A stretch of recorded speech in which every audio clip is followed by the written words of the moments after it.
আজকে সাহিত্যের পথে চ্যানেলের অনেক দিন পর একটি রবীন্দ্রনাথ ভিন্ন অন্য বিষয়ে আলোচনা করার খুব প্রয়োজন আছে বলে মনে হলো। আজকে যে গল্পটি নিয়ে আলোচনা করব সেটি ভীষণভাবে প্রচলিত একটি গল্প, তারাশঙ্কর বন্দ্যোপাধ্যায়ের লেখা বিখ্যাত গল্প যার নাম জলসা ঘর। জলসা ঘরের এই ভিডিওটি বানানোর সময় আমি দুটি কথা আপনাদের বা তোমাদের মনে করিয়ে দিতে চাই।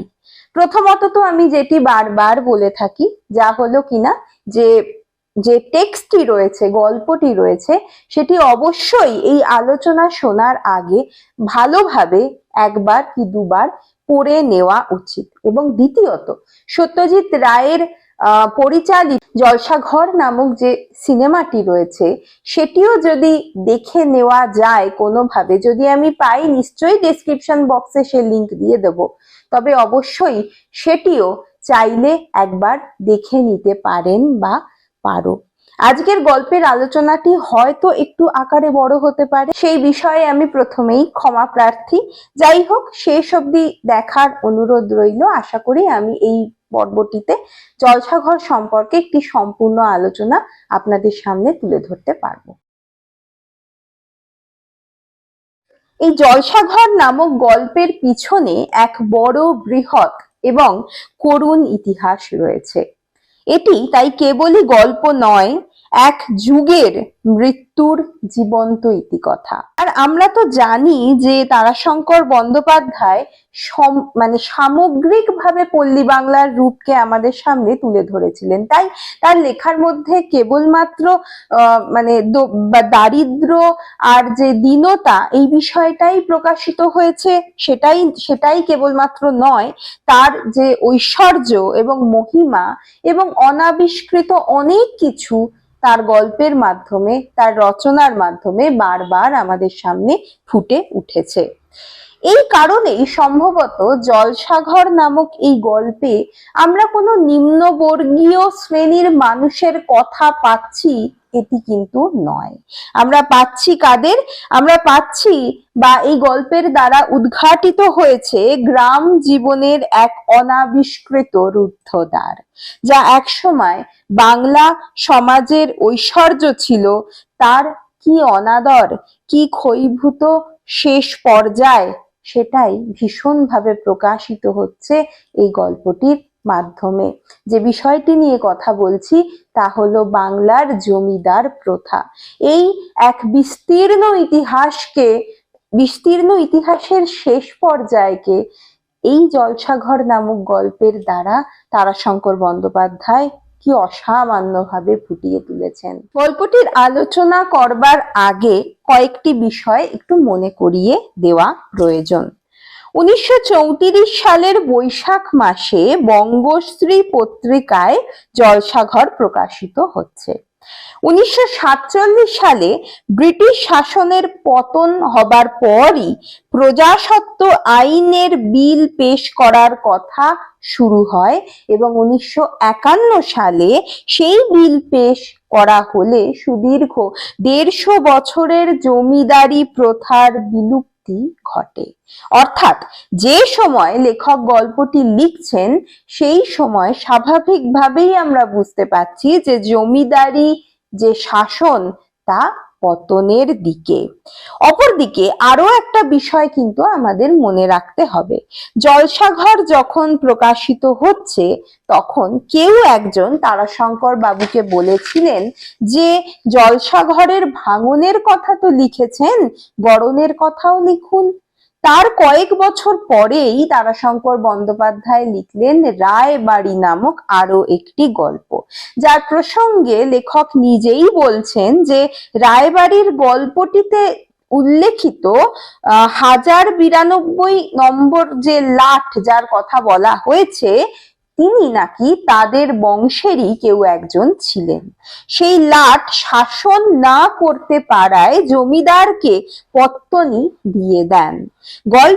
সেই গল্পটিতে জমিদারের যে নাম উল্লেখ আছে তার নাম রাবণেশ্বর রায়, যার আমলেই কিন্তু আজকের যে জলসাঘর গল্পের যে জলসাঘরের যে বিষয়টি আসছে সেই জলসাঘর নির্মিত হয়।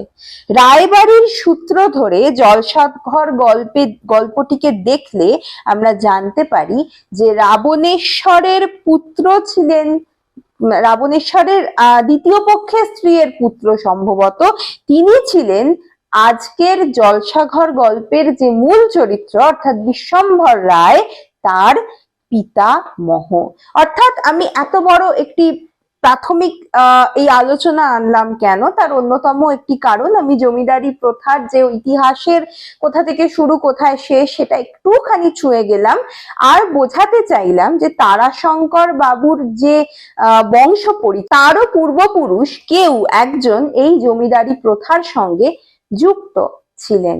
এবং এই গল্পটির যে সূত্রপাত কোথায় হচ্ছে, কারণ গল্পের সূত্রপাত ঠিক না, মানে বংশ পরম্পরায় পরবর্তীকালে রায়বাড়ি লেখা হচ্ছে এবং এই বংশের রূপ ধরে আমরা জানতে পারছি কবে এই জলসাঘর প্রতিষ্ঠিত হয়েছিল। এবং আমাদের এই গল্পের মধ্যেও কিন্তু একটা জায়গায় উল্লেখ রয়েছে যেখানে কিনা তা হচ্ছে যে 7 রায়ের ইতিহাস, বিশ্বম্ভর রায় জমিদার রায় বংশের সপ্তম পুত্র। এই ছোট্ট একটুখানি ইতিহাসকে আগেই লেখক ছুঁয়ে গিয়েছিলেন।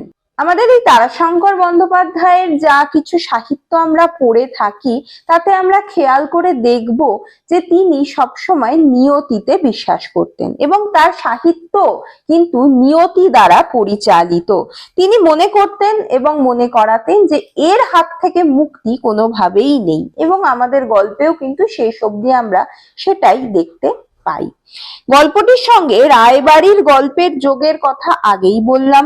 বিশ্বম্ভর রায় জমিদার বাড়ির সপ্তম পুরুষ, যদিও নামেই এটা জমিদার বাড়ি। অর্থনৈতিক সংকটে ঋণের জালে জর্জরিত হয়ে এ বাড়ি এ বংশ আজকে জরাজীর্ণ। একদিকে জমিদার বংশের পতন, অন্যদিকে এক মহাজনী শ্রেণীর উত্থান, এই দুটি বিষয়কেই লেখক দেখানোর চেষ্টা করলেন এই গল্পের দ্বারা।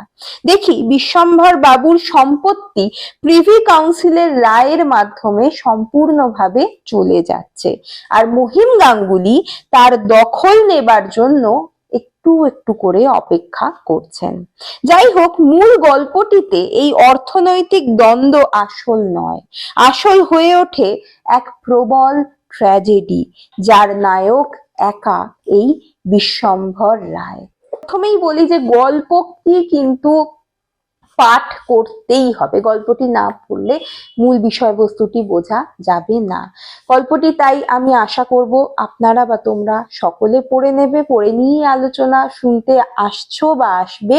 এবং আরো একটি বিষয়, এই গল্পটির আলোচনা থাকবে পুরোপুরিভাবে বিশ্বম্ভর বাবুর চরিত্র কেন্দ্রিক, কারণ তার জীবন, তার ইতিহাস, তার চরিত্র আলোচনা করলেই গল্পের সম্পূর্ণ আলোচনা করা সম্ভব। তাই আমি সংক্ষেপে তার মাধ্যমে এই গল্পটি, মানে ওই চরিত্রের আধারে এই গল্পটি আলোচনা করব। এবার আমি প্রথমেই বললাম যে এই পুরো গল্পটাই কিন্তু আবর্তিত হয়েছে কাকে ঘিরে না, বিশ্বম্ভর বাবুকে ঘিরে। তাই শুরু থেকেই প্রচন্ড একাকিত্ব আমরা তার বুঝতে পারি। শেষ রাতের ধ্রুবতারার মতোই তিনি একা। পুত্রের উপনয়ন উপলক্ষে বিপুল উৎসব এবং তারপর কলেরার গ্রাসে সবকিছু শেষ হয়ে গিয়েছিল তার, অর্থ আত্মীয় সব। শুধু বিশ্বম্ভর রায় বিন্ধ্যগিরির অগত্যাবর্তনের প্রতীক্ষার মতো মৃত্যুর অপেক্ষা করে একা বসে থাকেন। সব গেলেও যেটা গেল না তা তার শখ। তাই সকালে উঠে তামাক সেবন, কখনো কখনো সুরাপান চলে এখনো। আর তার বংশ মর্যাদা অক্ষুণ্ণ রাখতে সঙ্গে বেঁচে থাকে তুফান ও ছোট গিন্নি, অর্থাৎ তার যে ঘোড়া এবং হাতিটি, আর কয়েকজন চাকর তাকে দেখাশোনা করার জন্য। আর যেটি আছে তা গয়নার বাক্সে দুখানি সিথি, খান কয়েক মোহর। এখনো তিনি ভেট পাঠান ওই বাঁচানো দৌলত থেকেই হাতির পিঠে চড়িয়ে, কিন্তু তার শিয়রে যে মৃত্যুদূত এসে দাঁড়িয়ে আছে তা তিনি বোঝেন, তার বুকে ব্যথা হয় কখনো কখনো। এই ভয়ানক অবস্থা তিনি বোঝেন, তাই আফসোসও করেন কখনো। লজ্জায় মহিমের বাড়ির নিমন্ত্রণ রক্ষা করতে যান না।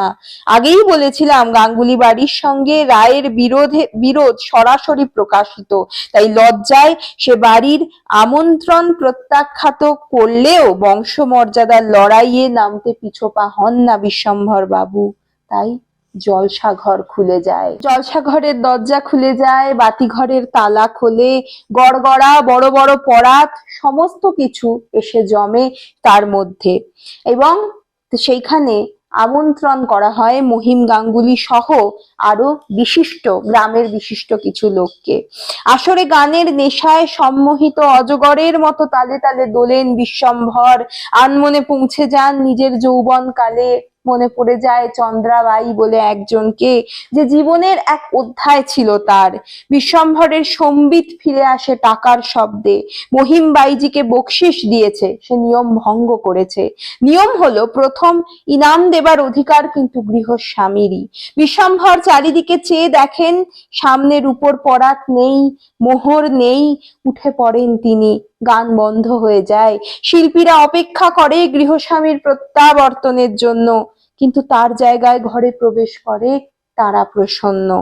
সে হাতে রূপোর রেকাবি নিয়ে আসে, তার মধ্যে দুটি মাত্র মোহর, ইনাম, সিন্দুকের শেষ সম্বল। তারা প্রসন্ন জানায় বাবুর বুকে ব্যথা উঠেছে, সে আর আসতে পারবে না। অতিথিরা বিদায় নেওয়ার পর বিশ্বম্ভর আসেন জলসাঘরে, হাতে তুলে নেন এসরাজ। সেই সুরে কৃষ্ণাবাই অর্থাৎ যিনি নর্তকী তিনি ফিরে আসেন।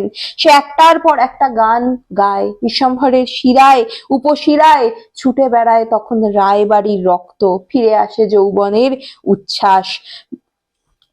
রাত্রি শেষ হলে কৃষ্ণাবাই ঘুমে ঢলে পড়লেও বিশ্বম্ভরের এসরাজ তখনও থামে না। ভৃত্য অনন্তকে ডেকে তিনি বলেন যে তার সওয়ারের পোশাক দিতে। তিনি সেই জামা কাপড় পরে হাতে চাবুক নিয়ে তীর বেগে ছুটে যান তার যে ঘোড়া তুফান তার পিঠে চড়ে। সকালের আবছা আলোয় নিজেকে তিনি নতুন করে আবিষ্কার করেন তাদের হারানো লাট কীর্তি হাটে। ঘোর কাটতে তিনি ফিরে এলেন রাজপুরীতে, তাকালেন জলসাঘরের দিকে। ঝাল লণ্ঠনে তখনও কিছু বাতি জ্বলছে। দেওয়ালের গায়ে প্রলম্বিত রায় বংশধরদের মুখে মত্ত হাসি।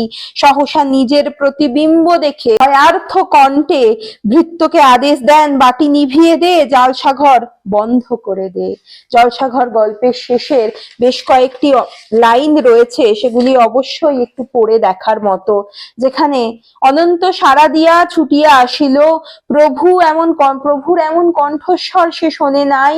সে আসিয়া দাঁড়াইতে রায় বলিল, বাতি নিবিয়া দে, বাতি নিবিয়ে দে, জলসাঘরের দরজা বন্ধ কর। জলসাঘরের আর কথা শোনা গেল না। হাতের চাবুকটা শুধু সশব্দে আসিয়া জলসাঘরের দরজায় আছড়াইয়া পড়িল।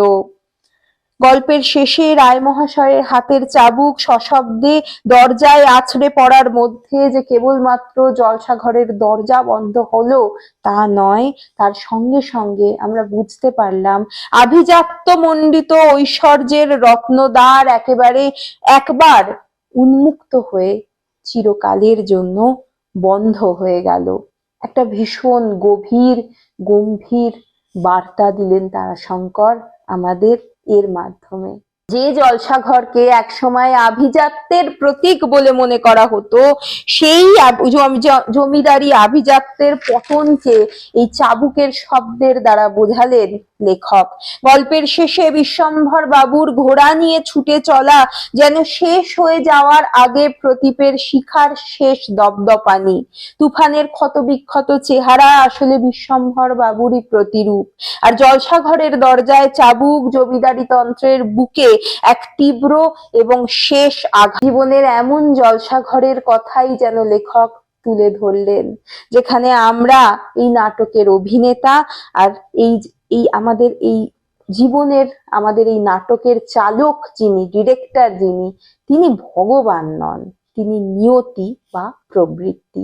এই গল্পে তার বংশের প্রবৃত্তি এবং বংশজাত নিয়তি কিন্তু তাকে এই জায়গায় এসে দাঁড় করিয়েছে। তাতে তারও অবদান, বা অবদান বলা চলে না, তারও কিছু দোষ নিশ্চয়ই ছিল এই জায়গায় পৌঁছানোর।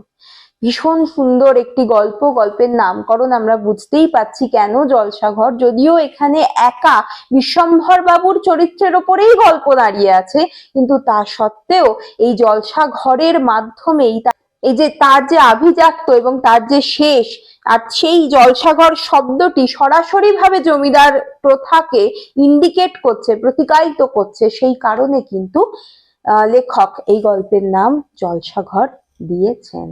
কিন্তু এটি ছোট গল্প, সেই জন্য চাবুকের মাধ্যমে আমরা কিছু একটা ভেবে নিচ্ছি যে ঘটেছে, কিন্তু সত্যজিৎ রায় যখন 1958 সালে এই গল্পটি নিয়ে সিনেমা বানিয়েছিলেন, সেখানে শেষে তিনি দেখিয়েছেন যে ঘোড়ার পিঠ থেকে বিশ্বম্ভর বাবু পড়ে যাচ্ছেন এবং তার মৃত্যু হচ্ছে। ওই যে পতন এবং মৃত্যু, তাও সরাসরি ভাবে জমিদারি প্রথাকেই প্রতিকায়িত করেছিল। সেখানে চলচ্চিত্রে অনেক সরাসরি ভাবে দেখানো হয়েছে। এটি ছোট গল্প বলে শেষ হইয়াও শেষ হয়নি, কিন্তু আমরা আন্দাজ করতে পারছি যে কোথায় গিয়ে আসলে শেষটা হলো। আশা করি এই গল্পটি আমি সংক্ষেপে আলোচনা করতে পারলাম। যদি ভালো লাগে আমাকে কমেন্ট করে জানাবেন। তারাশঙ্কর বন্দ্যোপাধ্যায়ের আর যদি কিছু গল্পের আলোচনার প্রয়োজন হয় সেটিও জানাতে পারেন আমাকে কমেন্ট করে। উৎসাহিত করতে সাবস্ক্রাইব করতে ভুলবেন না। আজ তবে এই পর্যন্তই, ধন্যবাদ।